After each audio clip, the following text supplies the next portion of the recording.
Coming up next on The Voice of Alabama Politics, a 19-minute special session. Also, the V-Team takes a look at the gambling battle ahead. And Speaker Mike Hubbard's looking a little worn out these days, kind of like Caitlyn Jenner after a night on the town. All this and much, much more coming up next on The V. The Voice of Alabama Politics with your host, Bill Brett, and the V-Team with Claire Austin, Susan Britt, Jack Campbell, Baron Coleman, Charlana Spencer, and special reports with Jonathan Barbie. Now, the #1 political show in Alabama, The V.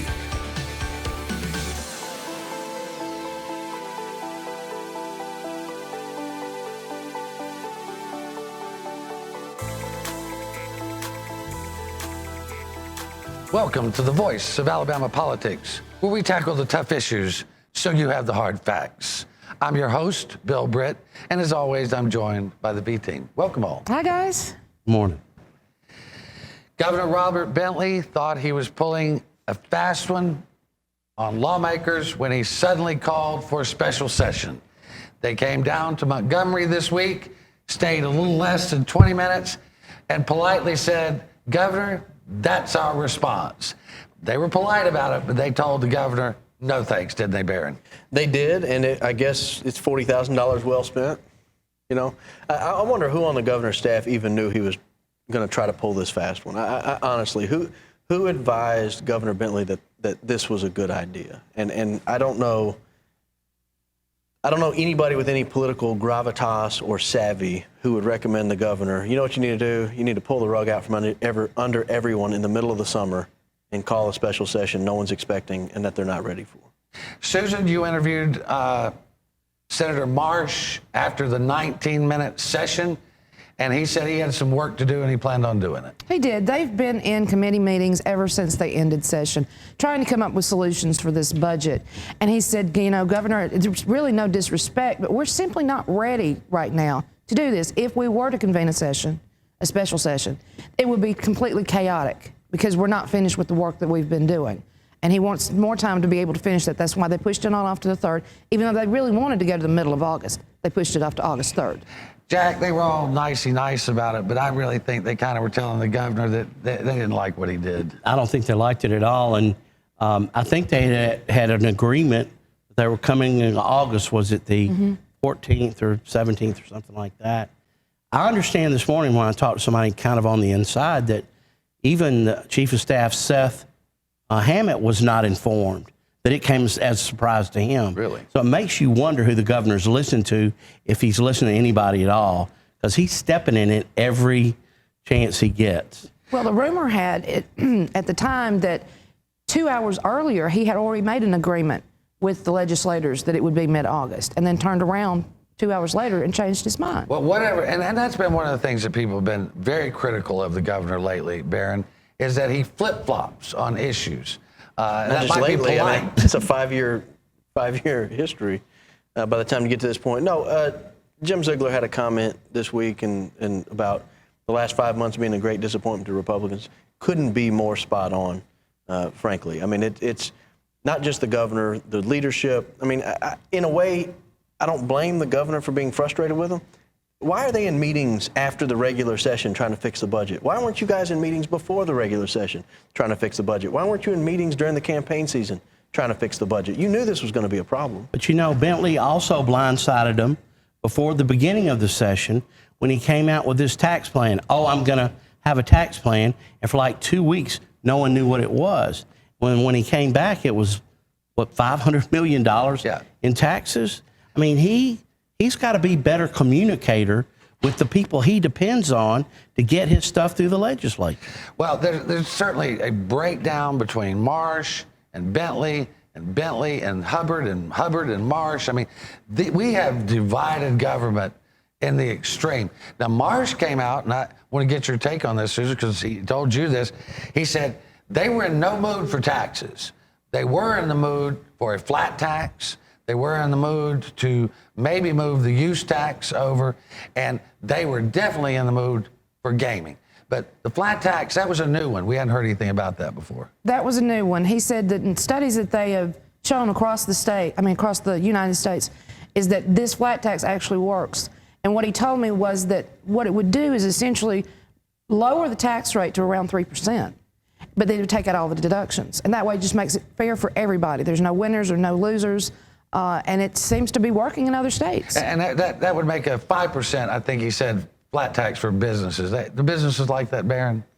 Businesses would like that. You said there are no winners and losers. The true losers would be those who are due tax-free pensions under the current system, who've planned for tax-free pensions. They would essentially go from 0% tax to 3% tax. And if you have a state retirement, a military retirement, something that current Alabama law exempts, then you would now pay a 3% tax on that.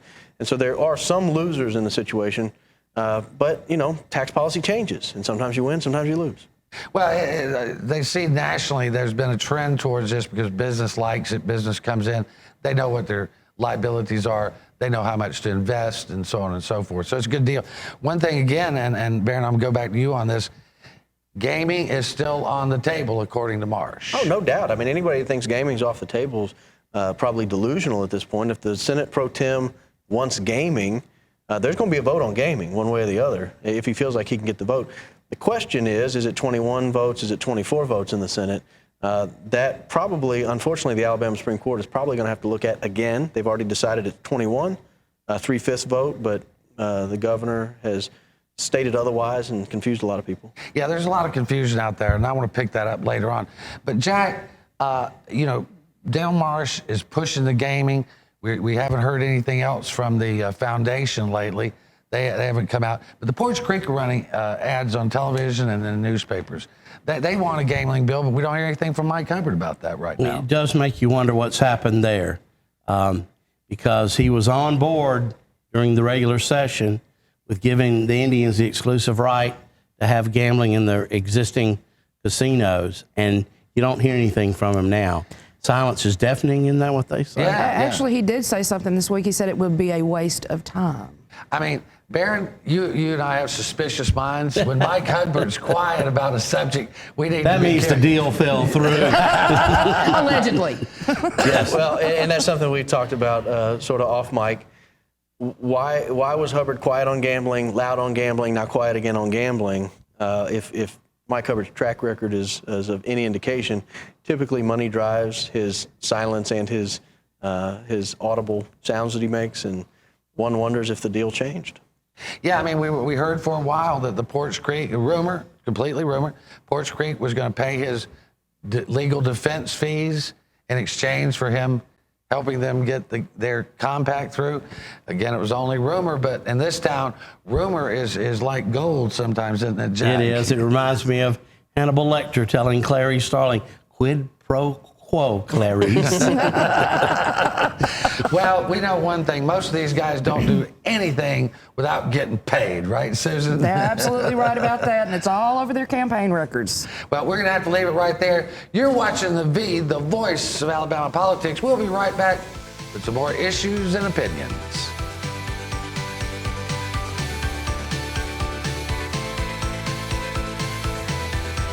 The V is sponsored by Spot On Strategies Group.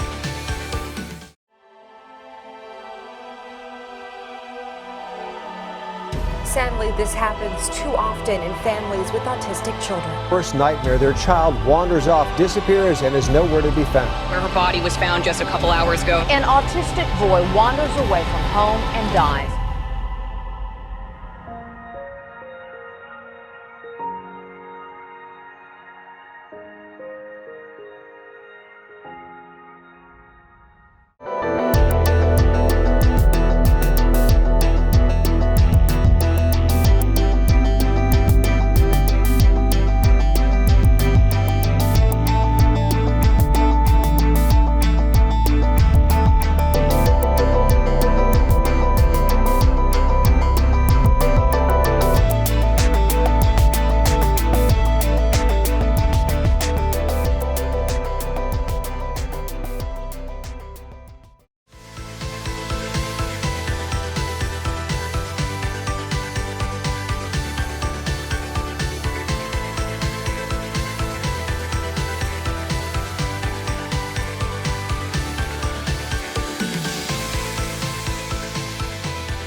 Welcome back to the voice of Alabama politics.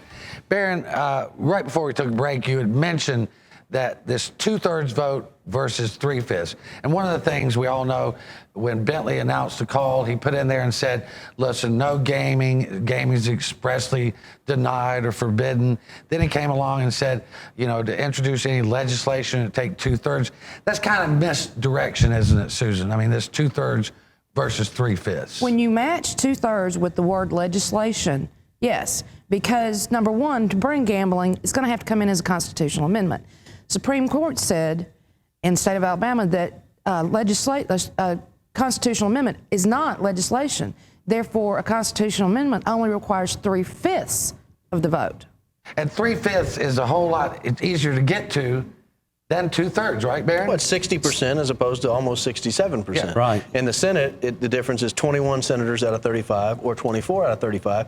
And when you're talking gambling, that's 3 big senators that you'd have to go out and get if it's 2/3, that you don't have to get if it's 3/5. This is not the first time we've had a CA during a special session, is it? No, it's not the first time, and it certainly won't be the last. But Well, Robert Bentley voted on one. yeah, Right. When he was in the House, there was a Macon County amendment that came up, Greene County. Greene County amendment that came up during a special session. Representative Robert Bentley at the time, not governor, this was 12, 15 years ago, Representative Robert Bentley voted for it. It passed and went into the Constitution and did not get to 2/3 vote. Right. It got 1 vote over 3/5. Right. It was 21 in the House, in the Senate, and 64 in the House. And Robert Bentley, we could say, was the deciding vote. You could say Robert Bentley is the deciding vote on a 3/5 constitutional amendment vote on gambling. And that amendment was called the Greene County Bingo Amendment. I think it's worth noting that language that expressly excludes was in there in that call. Yeah, and that was by then Governor Bob Riley. I know you guys on your radio show talked about, they wonder if Riley was giving Bentley tutors on how to hoodoo people. yeah, I bet. Well, the language, and it's something worth noting, the language in Bob Riley's special sessions included that same expressly excludes gambling and all that, almost identical language that Robert Bentley put in his. So if he's not being mentored by Bob Riley, he's Bob Riley Part 2 on this issue. Why, and that's just a general question, why do you think he was trying to just trick people here? I mean, that seems like what it sounds like to me. I mean, misdirection, on this whole deal. He's trying to be clever, and he's not. I'm sorry. His strategy is like, it's rudderless. I mean, to me, it looks like he's just all over the map. And it's more trying to exert gamesmanship, and it's just not working. As a tactician, Robert Bentley is certainly no Patton or, I mean, he just doesn't, he's not a tactician, is he, Susan? No, and you never saw Patton actually change his mind as many times as this governor has, or say one thing and do something different. Governor Bentley was not elected on the sneaky, smooth tactician platform. He was elected because he was trustworthy. He was honest. He made you feel good about the state of Alabama, feel good about your prospects in Alabama run by Robert Bentley. He should have stuck with that strategy. I understand he didn't always have the best backbone the last 4 years, but his effort to assert himself with a backbone, he should have checked with some other people on how to do that. Well, he's got this budget that he expects to get through on this special session. That's $1.9 billion. I mean, that's bigger than anyone had actually expected him to come back with.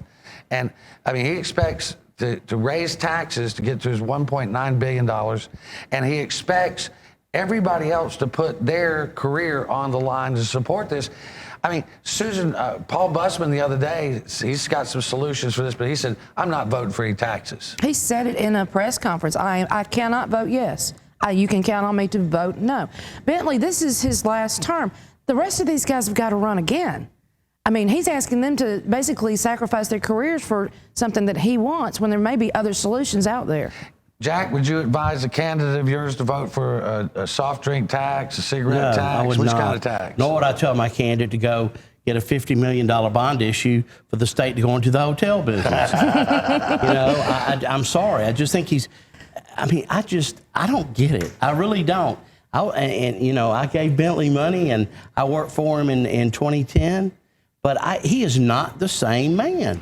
Can you imagine? And what this is that, you know, part of the call is going to be a $50 million bond issue to build a luxury resort in Gulf Shores. I mean, it's insane. You cannot go around the state telling people we're going to have to shutter prisons, shutter mental health things, lay off state workers, lay off troopers, close state parks. But we'd like to borrow $50 million so that rich people have a place to play in Gulf Shores. You know who this sounds a lot like? Mike Hubbard. It does, doesn't it? I'm broke. Oh, I'm making $750 million. Yeah. But that's another thing. And actually, that was one of the bills that got dropped the day they came into session. There were 15 bills dropped in the Senate, and that was one of them. It just seems to me, Jack, that this is government run amok. And I don't know, you can excuse Mike Hubbard.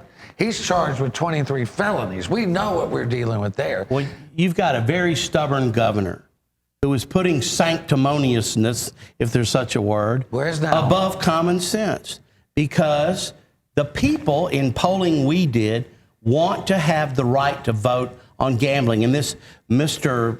Morality is up there saying, we're not going to put that in the call, but which only affects people that use that service, and wants to pass a tax on soft drinks and everything else he can tax. Senator beside myself. Senator Phil, I get it. Senator Phil Williams from Gadsden came out the other day and said, well, I can see the sense in this soft drink tax because people choose to drink soft drinks. What? No, and this is him starting to crawfish on his promise not to raise taxes. Right. Senator Phil Williams is one of those who, like Busman, came out and said, no taxes. And I'm telling you, Senator Williams, there's good video of you saying under no circumstances are we raising taxes in Alabama. Go ahead and vote for a tax. Well, see how your next election turns out. This guy is to me is the worst that we got. I don't know how he became a colonel in the National Guard and got a law degree. I just don't know. But it makes me think that it must be awfully easy to get a law degree and to become a colonel in the National Guard, something that I have great respect for. You and I are both from Etowah County. How well is this going to sell back in Etowah? Well, no, sir. He starts taxing people's mountain thunder, sir. and that's not going to go well. Walmart people are going to be all over him. Well, we're going to have to leave it right there. You're watching the voice of Alabama politics. We'll be right back. There you go, Senator Williams. Mountain Thunder, baby. First time I've heard Mountain Thunder ever used on television. What's that other one, Dr. what? That's Dr. Thunder. Well, when they said Dr. Check. Dr. Check.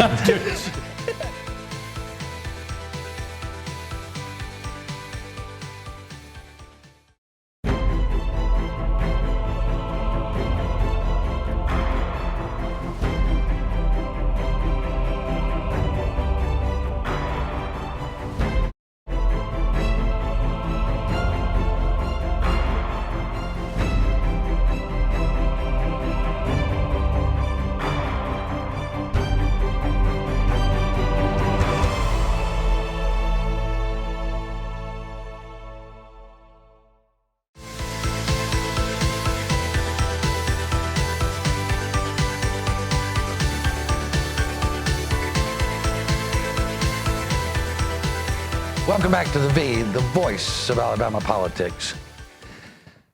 The Victoryland battle has been going on for quite some time. Judge Shashi ruled that the case that the state had against Victoryland, he didn't rule on the case itself, but he said that the Attorney General's office had violated their equal protection rights, the equal protection clause under the Constitution.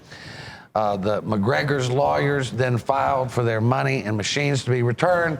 Luther Strange last week turned around and refiled a motion with the court saying, no, Judge Shashi did not rule properly. They were a little harsher than that. I mean, normally you don't hear a trial judge getting criticized for misinterpretation of the law. No, he said it was erroneous as to the facts and the law.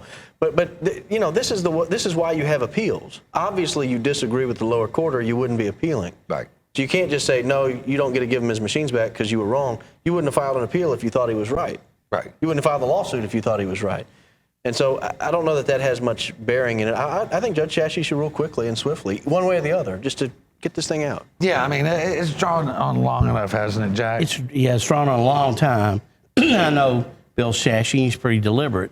I happen to like his ruling, but the AG must have memory lapse, because just a few months ago he's sending letters out to district attorneys around the state saying, hey, we're gonna, in our office, be out of the prosecution business toward gambling sites. So if you guys want to do something locally, go ahead and do it. I just found it's an odd dynamic right now, Susan. And you know, listen, the Attorney General's office to me is a great office. They're doing a good job. This one, though, strikes me as a little odd. It is a little odd. And of course, Shasheen's ruling was a little odd as well. It wasn't as definitive as I think everybody wanted it to be, which has caused confusion and opened it up for an appeal, or for the Attorney General to say that this is not the correct ruling. What do you think happens next, Barron? I think Judge Shasheen will issue something quickly, and the Supreme Court will take their sweet time dealing with it. I mean, that's been their pattern. I don't think if it goes to the Supreme Court, it goes anywhere. It just No, it'll eventually get reversed if it goes to the Supreme Court. Yeah. Well, and if Marsh gets his thing through, then it'll be a moot point. Yeah. The other thing, Jack, you didn't get to make it with us, but the entire V team, minus Jack and Claire, was able to go up to Elmore County and go to the prison. Well, you know, my grandmother said, the last time I went somewhere I wasn't invited, I didn't have a very good time. Well, we didn't have a very good time, but the staff up there, the warden, all those people from corrections were just superb professional men and women. But that facility houses approximately 1,200 men. It was only built for 600. Barron, you've been a critic of some of this prison reform. What was your takeaway from that? Well, my takeaway is, I sort of fell into the trap a lot of people fall into, that you sort of think prisoners maybe have it a little easy. You know, their meals are prepared for them. They don't have to really do anything if they don't want to. What I found was vastly different. I mean, that's a pretty severe environment. I mean, it was 110, 120 degrees in these dorm rooms. They don't have air conditioning. You have 300 men sleeping in bunk beds that are about 2 feet wide with about 18 inches in between the bunks. Only 8 toilets for use for all 300 of them. It smelled bad. It was uncomfortable. Some pretty rough-looking characters in prison. Obviously, you have to work hard to get there. I mean, you don't accidentally go to prison. No.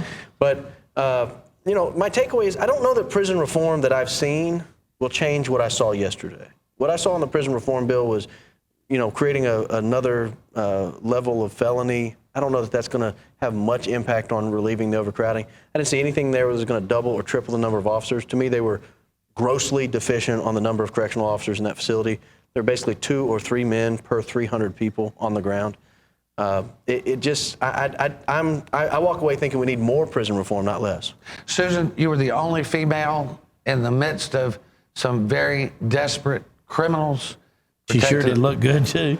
Protected by only a few unarmed guards. Actually, they're only armed with pepper spray and one of those sticks that expands. That's it. That's all these guys have.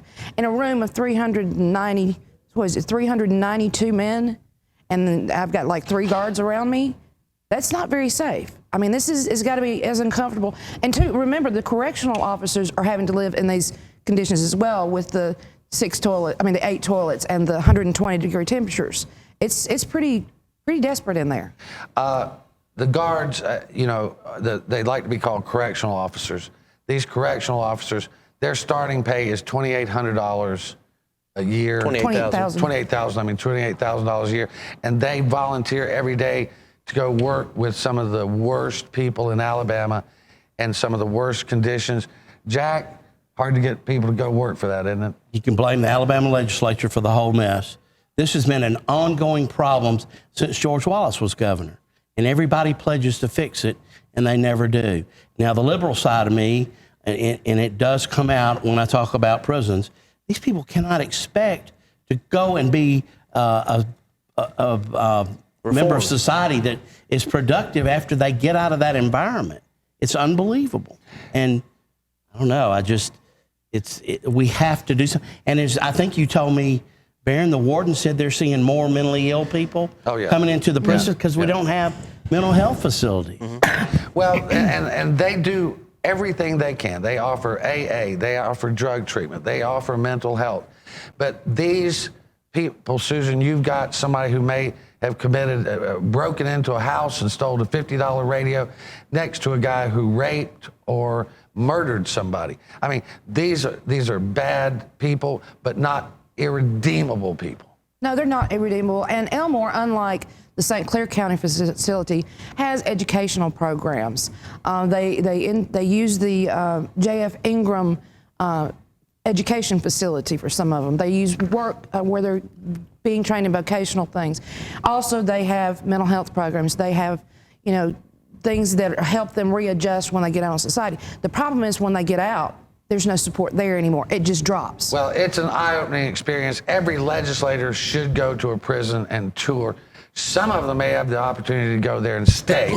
I certainly, and I don't say this with too much humor, but I felt like I was a little like I was apartment shopping for Mike Hubbard yesterday, or a day later. Make room for Daddy.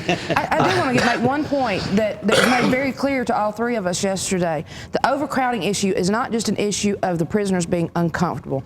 It's a problem of the COs being able to maintain time. Because if you walk in those dorms and you see those bunk beds, you can't see what's going on in the opposite corner. So we're talking about safety issues here for the employees as well. It's a dangerous, violent atmosphere for all who work there. Let's move quickly to our next subject.